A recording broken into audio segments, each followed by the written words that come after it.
This is a true story that took place in New York.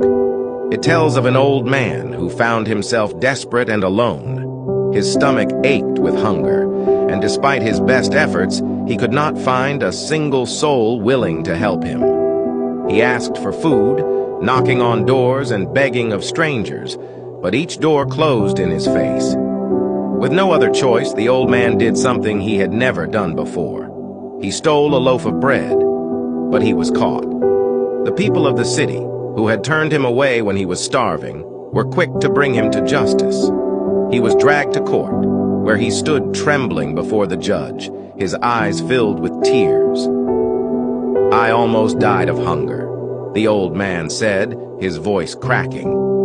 "I asked for help from many people, but they all refused. It was the first time I have ever stolen in my life. I didn't know what else to do."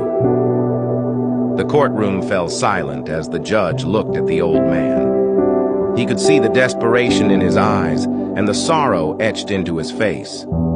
The judge's heart was moved by the old man's story, and he knew he couldn't treat this case like any other. Instead of condemning the man harshly, the judge did something unexpected.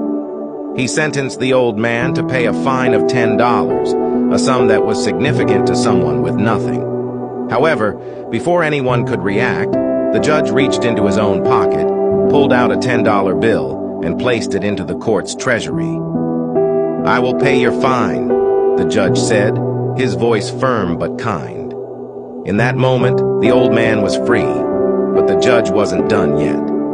The judge stood up, his eyes sweeping across the room filled with onlookers. He spoke clearly so that everyone could hear. "This case is not yet over," he declared. "I sentence each person present in this courtroom to pay a fine of $10 for living in a city where a man has to steal to avoid dying of hunger." There was a murmur among the crowd, but no one dared to protest.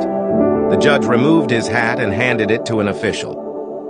"Pass this hat around," he ordered, "and collect $10 from each person here." The official walked through the courtroom, collecting money from the 48 people present.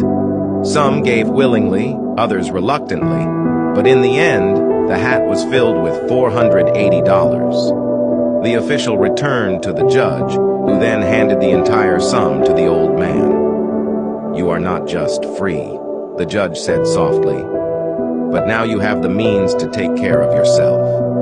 Let this be a reminder to all of us that no one should ever have to steal to survive." The old man, overwhelmed by the kindness shown to him, could barely